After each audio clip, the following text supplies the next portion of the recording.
Hola a todo el mundo, bienvenidos una vez más a Café y Micro.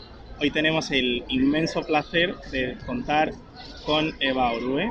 ¿Qué tal? Bienvenida. Muchas gracias. Gracias por invitarme. Muchísimas gracias por asistir. Ya la segunda entrevista presencial que hacemos, para nosotros pues, es un inmenso placer porque es la experiencia más real. Y vamos a comenzar. Cuando quieras. Primero, la pregunta de rigor. ¿Cuántos cafés tomas al día? ¿Qué relación tienes con el café? Por las mañanas una relación muy íntima y muy intensa. Esta misma mañana, ayer trasnoché y esta mañana he madrugado y he tomado 3 antes de las 10. Luego mi tope son las 4 porque si no luego no duermo. La edad tiene estas cosas.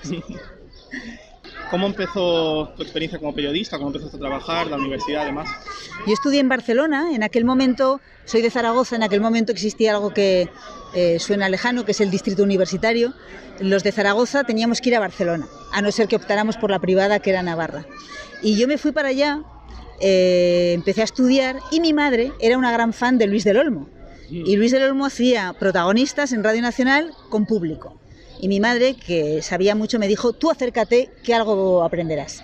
Y efectivamente me acerqué, a la segunda me dejó preguntar y enseguida me invitó a una tertulia de jóvenes contra mayores. Y en ese momento, cuando empezaban ya a proliferar las estaciones de radio, porque hasta entonces era solamente Radio Nacional, en Radio Cadena le dieron un programa por la tarde y me fichó para trabajar de productora. Éramos dos, mi compañera había terminado ya la carrera, yo estaba en tercero de carrera y empecé a trabajar con Del Olmo por la tarde. Cuando lo fichó COPE, dejó Radio Nacional y se fue a COPE para hacer protagonistas en COPE, entonces me llevó a la mañana, que creo que fue en cuarto de carrera. Pues uno de los datos que nos ha sorprendido mucho al leer la biografía ha sido que trabajaste en la revista Playboy. Sí, todos tenemos un pasado. ¿Cómo entraste ahí? ¿Qué hacías ahí? Pues como siempre por un amigo, pero entonces yo ya estaba de corresponsal en París. Un amigo con el que había trabajado, estos son batallitas, pero Del Olmo puso en su día en marcha una revista que se llamaba Protagonistas, una revista de papel. Y el director de esta revista se llamaba José Luis Córdoba, era un buen amigo y cuando empecé a ser corresponsal, a trabajar como corresponsal, un día me llamó y me dijo que si quería colaborar. Y esto suena también muy atópico, pero Playboy, además de los desnudos, tenía artículos muy sesudos. Y publiqué allí relatos, publiqué reportajes. Era todo un poco especial porque efectivamente la revista lo era, pero te ofrecía la posibilidad de hacer cosas que en mi trabajo como corresponsal radiofónica no podía hacer. Otro de los datos que salta a la luz al leer la biografía es que has trabajado prácticamente todos los nichos mediáticos que existen, revistas, como decimos, también periódicos, sí, colaboraciones en televisión, también incluso el mundo literario. ¿Qué cualidades de cada medio te gustan más? ¿Qué te genera rechazo? ¿Cuál dirías que es en el que más cómoda te has sentido? Y sobre todo, ¿qué género crees que se ha quedado más anclado en el pasado, que necesita renovación? A ver, mi medio natural es la radio. Empecé a trabajar en la radio, es lo que más me gusta. Me gusta además una radio que se parece mucho a la que escuchamos ahora, salvo por el hecho, para mí molesto, de que los estudios de radio ahora mismo tienen cámaras de vídeo. A mí me gustaba más la radio cuando había una complicidad que no necesariamente se escuchaba, pero sí en el estudio se veía. El más molesto para mí, el más incómodo es la televisión, porque es más postiza, porque te obliga a maquillarte, te obliga a vestirte, te obliga a mantener la compostura. Y con los medios escritos tengo una relación más ambivalente, me gustan, pero no generan esa complicidad, diría que casi personal, que hay en la radio. Tengo un amigo, Rafa Manzano, corresponsal también en su día en Rusia, que decía que la radio es mucho más que un medio de comunicación, es un electrodoméstico. Tú con la televisión a lo mejor te levantas, la enciendes y la dejas. Y el periódico rara vez lo lees, a lo mejor desayunando, pero sin embargo la radio te acompaña todo el día. Por eso quienes trabajamos en la radio o lo hemos hecho, tenemos la suerte de que la gente nos identifica, no diré como amigos, no quiero exagerar, pero sí como gente con la que comparte momentos íntimos del día. Desayunas con la gente de la radio, vas al baño con la gente de la radio, conduces con la gente de la radio y desde luego te vas a la cama con la gente de la radio. Por ejemplo, es una anécdota, pero cuando yo era corresponsal en Rusia, me llamaba gente que iba entonces allí de turista, no diré que fueran cientos, pero sí alguna decena de personas que me escuchaban y que les parecía curioso. Entonces me llamaban y quedaba con ellos, dábamos una vuelta a la línea circular del metro y ya está. Y eso es algo más que un medio de comunicación. ¿El más obsoleto? Pues a estas alturas yo creo que ninguno de ellos, porque todos se han convertido casi en uno, ¿no? La radio es también televisión, mucha televisión es pura radio, las tertulias o los programas de debate, y la prensa, lo escrito trasciende ya con mucho lo negro sobre blanco, también hay imagen, así que sospecho que nos dirigimos hacia una especie de gran mezcla universal. Uno de los temas también que queríamos tratar es precisamente esto que hemos hablado de las corresponsalías, sí. Porque has sido corresponsal en Moscú, Londres, París, por ejemplo. ¿Cuál es la relación entre un corresponsal extranjero y los medios del país en el que trabaja? Depende del medio para el que trabajes tú. Hay medios españoles potentes o con relaciones internacionales que bien tienen oficina en la sede de algún periódico, por ejemplo, o comparten edificio con otros. Pero yo siempre he trabajado como corresponsal para radios, y además no para Radio Nacional, sino para COPE en su día y después Onda Cero. Trabajaba en mi casa. Entonces, mi relación con los periodistas del país venía dada por la relación de amistad o de compañerismo que podías tener cuando cubrías determinadas cosas o coincidías en algunos sitios. Pero mi trabajo era bastante solitario en ese momento, la verdad. ¿Y hay algún tipo de ventaja a la hora de ser corresponsal en función del país del que vienes? ¿Que te traten mejor, quieres decir? Bueno, yo tengo 3 experiencias como corresponsal. Estuve 2 veces en París, Londres y luego Moscú. Londres y París es como irte a vivir a Barcelona. Hay un idioma distinto, por supuesto una cultura diferente, pero en el fondo no dejas de estar más o menos en el mismo sitio, ¿no? Que Madrid, Barcelona o Bilbao. Moscú era distinto. Y ahí sí que noté que siendo española tenías una ventaja. Porque, por extraño que parezca ahora mismo, mucha gente de cierta edad sobre todo, recordaban la participación de España en las guerras napoleónicas y decían que Moscú y Zaragoza o Madrid fueron las tumbas de Napoleón, y luego también recordaban con una cierta nostalgia la guerra civil, y a mí me han recibido en algún sitio al grito de "no pasarán", dicho en español. La verdad que qué sorpresa, qué curioso. Sí, la verdad es que es bonito porque de pronto te das cuenta de que hay historias que te unen, aunque sean países muy distintos. Y de verdad que había mucho de... No era una pose, había un sentimiento real de que algo unía a los españoles y a los rusos. También queríamos hablar, ahora mismo la mayoría de corresponsales, o muchos de ellos, sí, trabajan en este régimen que está muy de moda de freelance. ¿Tú ibas como freelance o ibas asociado a un medio? Me fui como freelance, pero ya con un contrato con un medio, que debo decirlo todo, no me daba ni para pagar el piso, pero bueno, luego empecé a colaborar y ahí me apañaba. Y luego ya un medio me mandó. A París la primera vez, desde luego a Moscú, y de vuelta a París ya fui porque un medio me envió. En aquel momento había freelance, pero menos que ahora.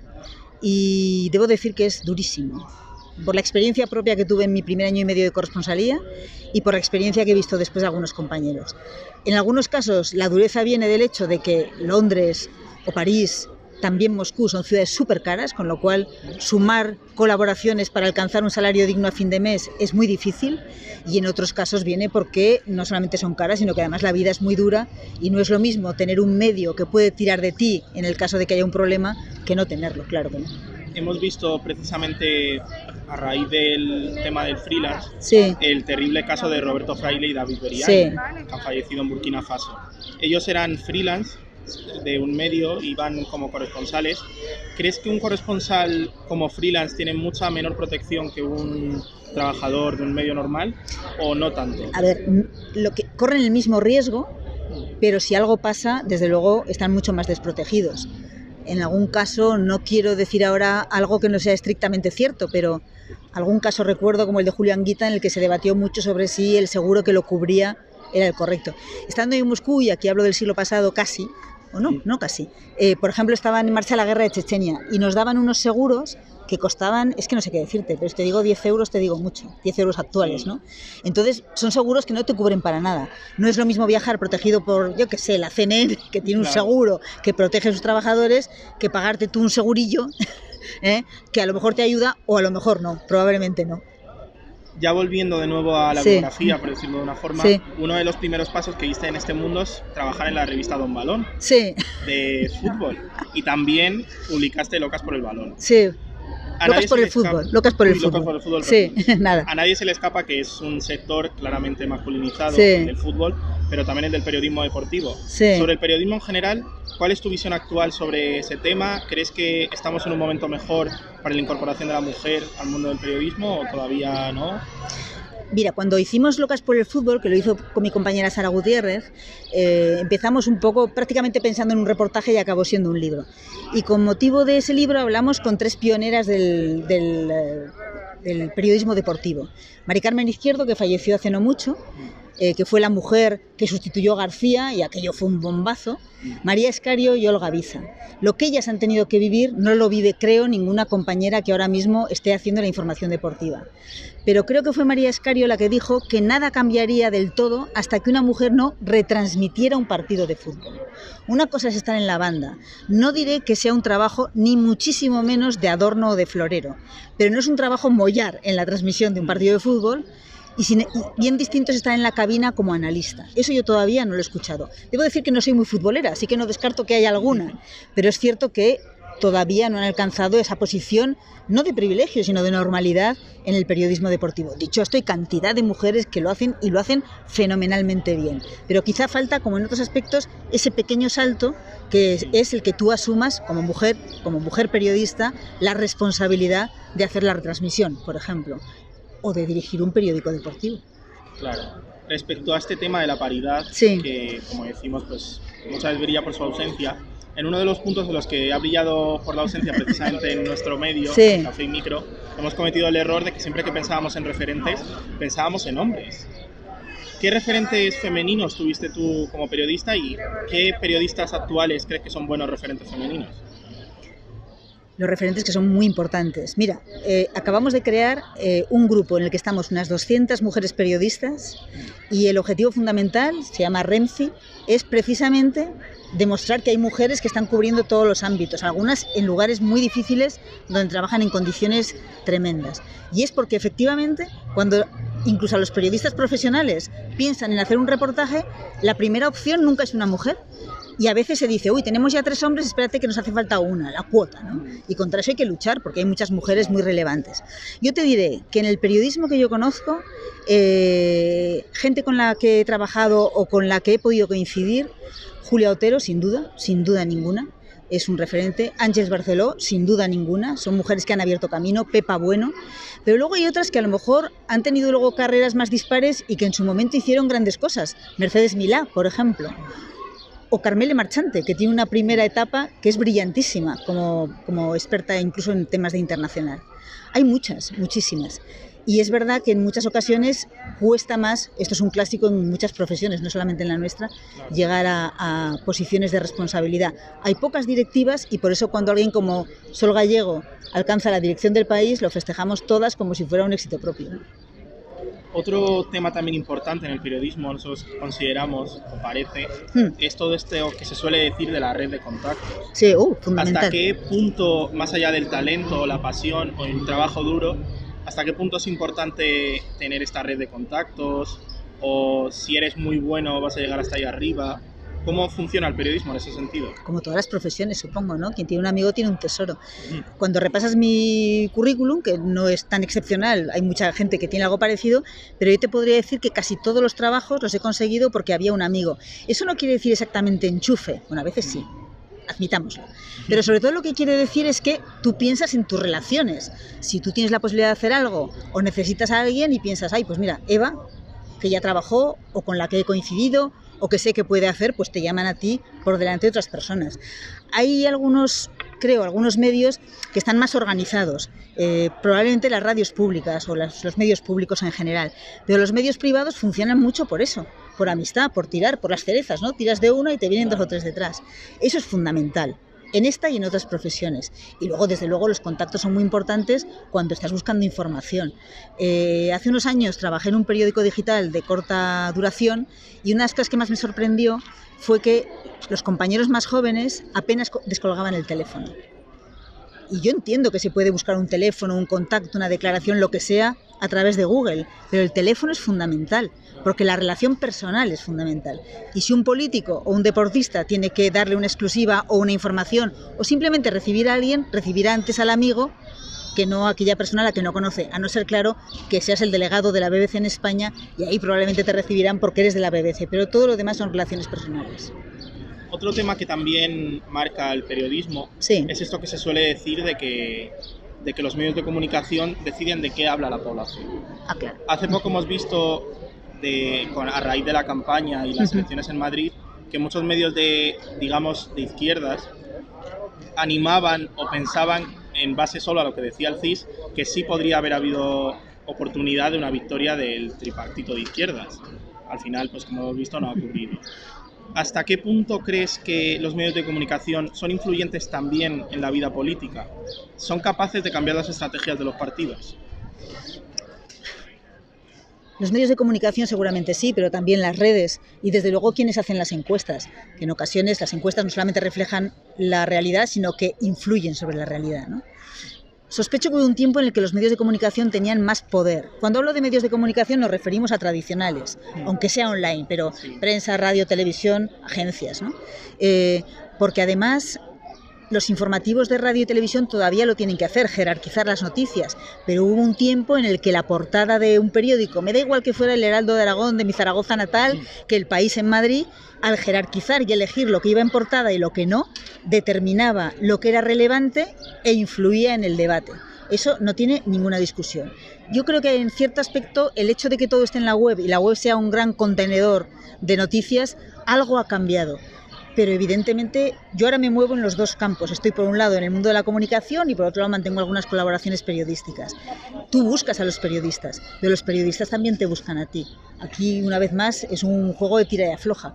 Y la responsabilidad del periodista es, entiendo, recibir toda la información que se le quiere pasar y seleccionar aquella que es relevante, no para él, no para la agencia de comunicación, por supuesto que no, sino para el público, porque al final los periodistas, ¿qué somos sino intermediarios? Pues esto ha sido las preguntas, digamos, largas. Sí. Ahora tenemos una serie de preguntas cortas que son más amenas. Vale. No hay que pensar tanto. En primer lugar, ¿quién ha sido la persona a la que más ilusión te ha hecho entrevistar? Pues no es fácil, fíjate. Pero yo diría que por lo difícil que resultó conseguir la entrevista al Papa de la Iglesia Ortodoxa Rusa, Alexis II. Pues está convincente. ¿Con quién te ha hecho especial ilusión haber compartido redacción o equipo periodístico? Pues al principio con Luis del Olmo, porque ha sido un grande, revolución. La radio que ahora mismo escuchamos es todavía la radio que hizo Luis. Y te digo que para una chiquilla de 19 años de Zaragoza, acabar trabajando en Protagonistas en aquel momento, que era un momento en el que Protagonistas lo escuchaba todo el mundo, era verdaderamente algo muy importante. Y en los últimos tiempos diría que he tenido la inmensa suerte de trabajar con Carlos Alsina en un momento y con Carlas Francino en otro, que son dos grandísimos profesionales del medio que a mí más me sigue gustando, que es la radio. Otra pregunta también, nosotros somos estudiantes, Sí. como ya hemos dicho. ¿Qué consejos nos podrías dar? Con sinceridad no sé cómo es la carrera ahora, ¿eh? Eso me lo tenéis que explicar vosotros. Cuando yo la estudié era una carrera perfectamente inútil. Yo tengo una teoría que no sé si los profesores de la facultad avalarán. Yo creo que el periodismo es un oficio más que una carrera. Creo que es importante saber de aquello a lo que te quieres dedicar. Si es el deporte, de deporte. Si es de política, pues de política. Si es de relaciones internacionales, de relaciones internacionales. Y luego, el periodista que lo consigue es aquel que sabe transmitirlo. Y eso se aprende. Hay gente que tiene la radio dentro. Trabajé con Carlos Herrera y tú lo veías y es que respiraba radio. Hay otra gente a la que le cuesta más, es más ortopédica. Pero al final de lo que se trata es de saber contarlo. Me da igual que sea en una televisión, en una radio, en un periódico o en una página web. Y eso se aprende. Entonces, mi experiencia me dice que lo importante es que tú sepas todo lo que tienes que saber para ejercer bien tu profesión y luego además tienes que aprender a contarlo de manera que sea inteligible y que sea interesante. Sobre todo en la radio, que es un medio, y en la televisión, donde el tiempo que te dan es muy poquito, el conseguir captar el interés de tu oyente es fundamental. Esto último, por ejemplo, me resulta interesante porque últimamente hay un debate sobre la mesa que digamos que siempre está, pero ahora está con más fuerza a raíz de Ibai Llanos, Sí. el streamer, que ha discutido básicamente con unos periodistas argentinos que básicamente le insultaban. Bien. Porque él podía contar con más jugadores de fútbol, más famosos, más importantes. De Ibai se suele decir que es un gran transmisor, Sí. que transmite muy bien. ¿hasta qué punto crees que es importante como transmisor de información ser periodista de oficio, haberlo estudiado, todo este tema que se suele decir del intrusismo laboral? No me escuches, pero yo con sinceridad creo que no tiene mucho. Yo he conocido periodistas que han hecho una carrera universitaria brillante y luego delante de un micro o cuando les ponías un bolígrafo en la mano no sabían cómo contar lo mucho que sabían, y conozco gente que tiene eso de manera casi natural. Los extremos no son buenos en ningún caso y seguramente todo esto que cuento parece anecdótico o parece, no anecdótico, sino, bueno, sí, como que no es lo habitual, pero me parece relevante pensar que puede haber gente que abandona un despacho de abogados y se pone a trabajar y es capaz de contar como nadie las noticias jurídicas. Yo creo que eso se puede dar. Lo que no puedes hacer es contar como nadie las noticias jurídicas si no sabes de derecho. Claro. Eso sí que me parece fundamental. Y luego hay otra cosa. Claro, no es lo mismo un periodista de investigación que un periodista de información parlamentaria, que un radiofonista, que un presentador de televisión, pero a todos se les debe suponer que saben de lo que están hablando. Diría más, a todos se les debe exigir que se callen si no saben de lo que están hablando, cosa que cada vez ocurre menos. Y probablemente yo muchas veces he hablado sin saber y soy la primera a la que hay que criticar. Pero no se puede desligar el conocimiento de la habilidad para transmitirlo. Eso no quiere decir que si no eres un escritor brillante no puedas triunfar como periodista en prensa, pero desde luego tú, lector, leerás con mucho más gusto las crónicas de aquellos que escriben bien, aunque sea una noticia muy árida, muy poco atractiva en principio, que las de aquellos que escriben mal o que hablan bien, que las de los que hablan mal o las de los que saben expresarlo en imagen frente a aquellos que no saben hacerlo. Y en la actualidad, hablando de esto de transmitir información y demás, ¿quién crees que es la mejor persona que conoces en España transmitiendo información? Pues eso sí que es difícil, fíjate, porque quizás Jordi Évole, fíjate, porque ha conseguido algo que me parece a mí que es muy difícil, que es, como aquel que no quiere la cosa, hacer muy buen periodismo. Yo entiendo que él, al que no conozco, bueno, he coincidido con él, pero en fin, no somos amigos, que él tiene que saber perfectamente lo que busca y que ha estudiado mucho la manera de transmitirlo. Pero si tú ves sus programas, casi podrías decir que es tu primo que pasa por ahí. Sí. Y la manera de sacar información a la gente es muy diversa. Yo me acuerdo de Iñaki Gabilondo, o por citar casos actuales, Carlos Alsina es un entrevistador magnífico, probablemente el mejor entrevistador que hay en este país. Y es una persona que si tú escuchas las entrevistas, le puedes ver buscando el camino hasta conseguir lo que quiere. Lo fundamental de un buen entrevistador es que sepa previamente las respuestas que va a recibir, creo yo. Y eso Carlos lo hace muy bien. Sin embargo, hay otros que parece que van un poco probando. Y al final el resultado tampoco es malo. Hay caminos distintos, pero respondiendo a tu pregunta, probablemente Jordi Évole. Y ya por último, para terminar, como hemos hablado previamente de las corresponsalías y demás, has hablado de Londres, de París y de Moscú. Ahora que nos apetece mucho viajar a todo el mundo, sí. ¿Cuál crees que es la mejor de esas 3 ciudades? ¿Cuál guardas con mejor recuerdo, con más cariño? Son experiencias muy distintas. A Londres fui siendo una pipiola y prácticamente sin saber nada. Como anécdota te diré que mi primera crónica desde Londres fue el 8 de 1988 en el informativo de las 8 de la tarde, que es algo que merece la pena destacar. París es una ciudad espléndida. Yo además soy francófona de formación y para mí Francia es casi mi segunda patria. Pero no cambió por nada la experiencia de Moscú. Fueron 3 años, no en la Unión Soviética, sino ya en la Rusia independiente, y los 2 primeros fueron magia. Terrible en algunas ocasiones, porque era muy difícil vivir ahí, pero pura magia. Y esa además coincidió con un momento muy bueno de mi radio entonces, Onda Cero, personal también, esa posibilidad que de pronto ves de que estás descubriendo un país tú y se lo estás haciendo descubrir a la gente, es algo que no tiene parangón. Debo decir que las corresponsalías han cambiado bastante con las Twitter y las redes y todo eso, pero cuando eres capaz de asombrarte diariamente por lo que vas a ver, en un trabajo que además no te encasilla, porque tú no estás haciendo solo información política o solo información social. Yo podía hacer un día, y lo hacemos todos los corresponsales, política, sociedad, deporte, cine, y todo lo haces tú. Tienes que saber un poco de todo, tienes que moverte por distintos ámbitos y eso es impagable. Como decía mi abuela, aprendí de todo, maestro de nada. Y aprender y contar conforme vas aprendiendo. pues con esto ya terminamos. Muchísimas gracias. Gracias a vosotros, espero que os haya servido de algo. Ha sido un placer para nosotros poder contar con alguien tan importante. Wow. Ya sabéis, tenéis un montón ya de entrevistas en el canal, también en Spotify e eBooks. Así que, pues muchas gracias. Y a vosotros mucha suerte. Es una profesión preciosa, la verdad es que sí. Adiós.